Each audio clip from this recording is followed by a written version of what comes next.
सब ठीक है और ये बारूद की कमी हो गई है। तो क्यों नहीं लाया साले? लाया हूँ, गुफा में लग के आया हूँ, इसलिए मैं थोड़ा लेट हो गया था। सही कह रहा है। आप मेरा इंतजार कर रहे थे। यही मैं कहना चाहता हूँ तुमसे। तो चलो सरदार के पास चलते हैं। बनवारी लाल, हाँ बोलिए। बारूद और बम दोनों बरामद है कि नहीं है? बिल्कुल है, भरपूर है। भरपूर है। बिल्कुल। चलो हम सरदार जी के पास चलते हैं। सरदार जी से मां भवानी का नाम लेते हैं। जो सरदार जी बोलेंगे वो किया जाएगा। अच्छी बात है, चलो।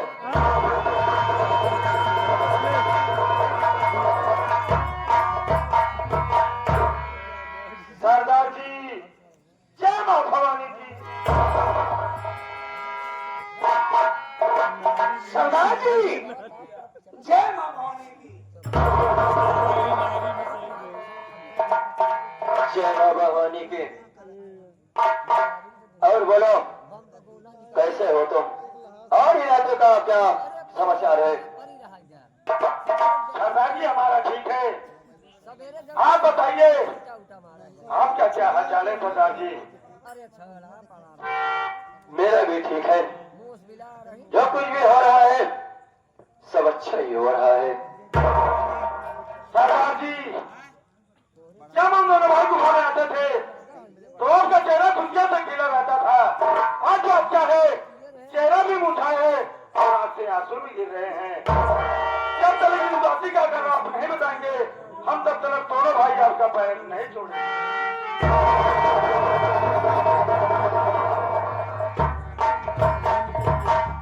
क्या बात है सरदार जी? चलिए कि तुम जानना चाहते हो कि मेरा ये चेहरा मुरझाया हुआ क्यों है और मेरे आंखों से आंसू क्यों बह रहे जी हैं? सरदार जी।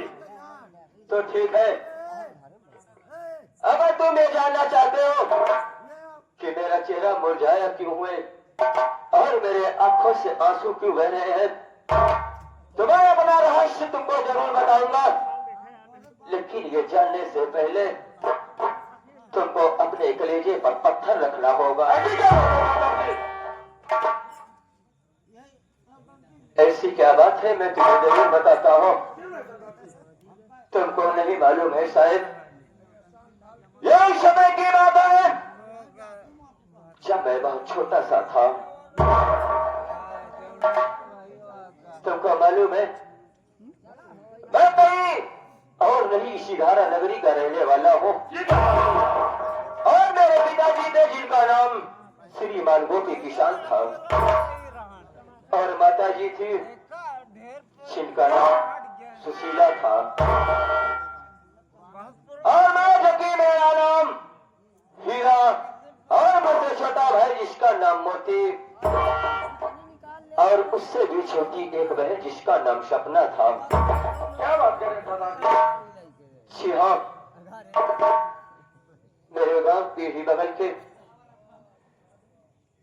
एक ठाकुर बादल सिंह का नाम का आदमी रहता था। मेरे पिताजी उसके यहाँ नौकरी करते थे।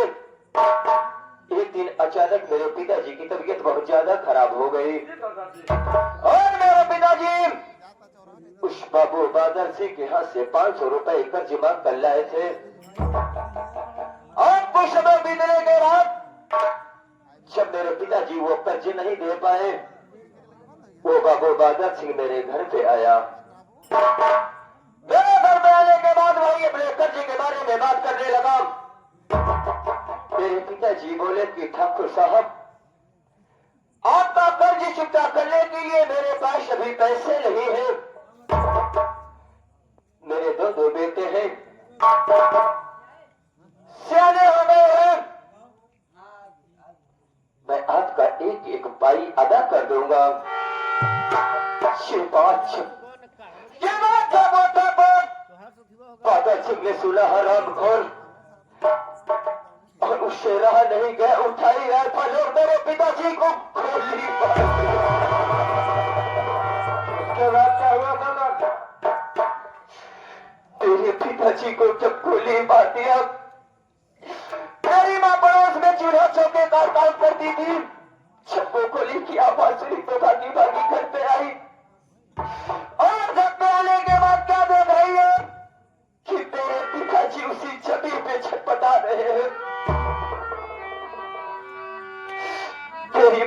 बोली और उस ठाकुर के पैरों पे गिर पड़ी और बोली कि ठाकुर साहब आपने ये क्या कर दिया? तो हरामखोर कपट इंसान, जब मेरी माँ की इस बात को सुना तो मेरे माँ को ऐसा ठोकर मारा, ऐसा धक्का मारा कि मेरी माँ की एक दीवार से टकरा गई।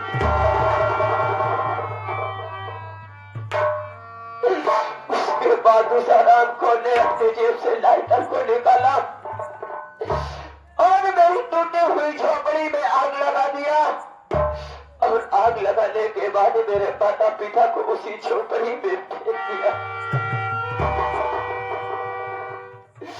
मैं उस वक्त उस लायक नहीं था कि मैं अपने माता पिता का बदला ले सकता। मुझको कुछ नहीं समझ में आया। मैं गया और उस ठाकुर बादल सिंह से मिल गया। उस आरामखोर ने देखा कि छोटा सा बच्चा आरामखोर में से हाथापाई कर रहा है।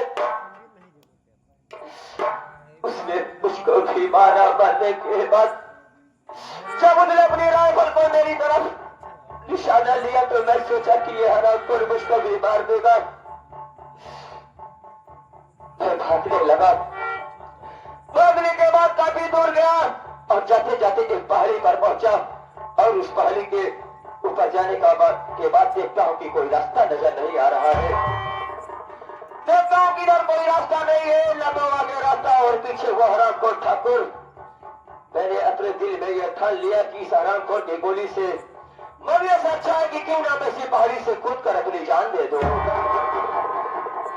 मैं उस पहाड़ी से कूद गया और जब कुछ समय के बाद मुझको होश आया तो मैं क्या देखता हूं कि मैं डाकुओं के गिरोह में हूं।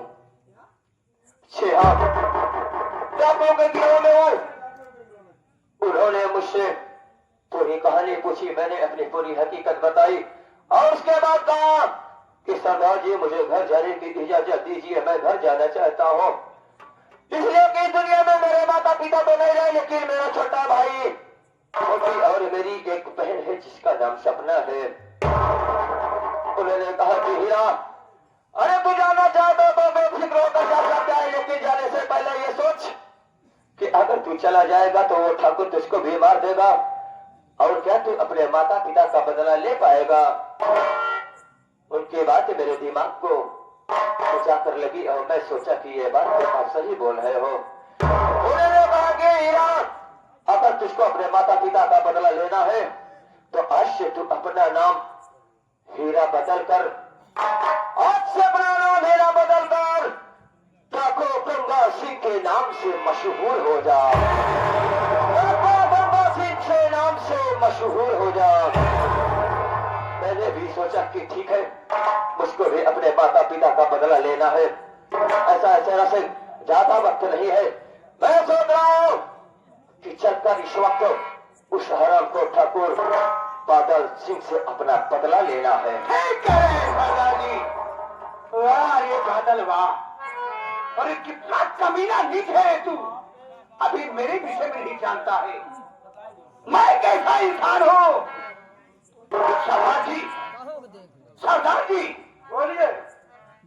वो ठाकुर बादल सिंह मेरे विषय में नहीं जानता होगा। मैं वो इंसान हूँ कि दौड़ा के गोली मारता हूँ। रात में जब बच्चा 12 बजता है रोता है, मैं तो घर से बाहर जाता हूँ तो उसकी माँ कहती है बेटा, बच्चा कहता है माँ मैं दूध पीऊंगा, दूध पीऊंगा। उसकी माँ बोली ये बेटा, ए बेटा चुप हो जा, चुप हो जा, चुप हो जा, नहीं ये समय किसका जानता है।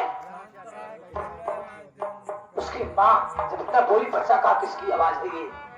उसकी माँ बोली बेटा चुप हो जा, चुप हो जा, नहीं डाकू बनवाई डालता होगा तो तेरा सारा अमूद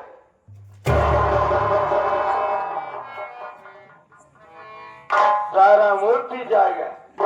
अरे सारा खून पी जाएगा। कुछ मूल पी जाएगा।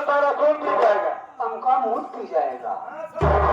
अरे निकाल दो इस बेदर्द जमाने को, निकाल दो इस बेदर्द जमाने को। चलो इस वक्त लूट लिया ये फाटो बहु खाने को।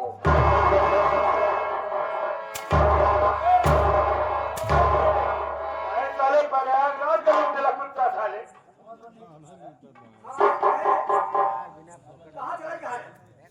खाने को।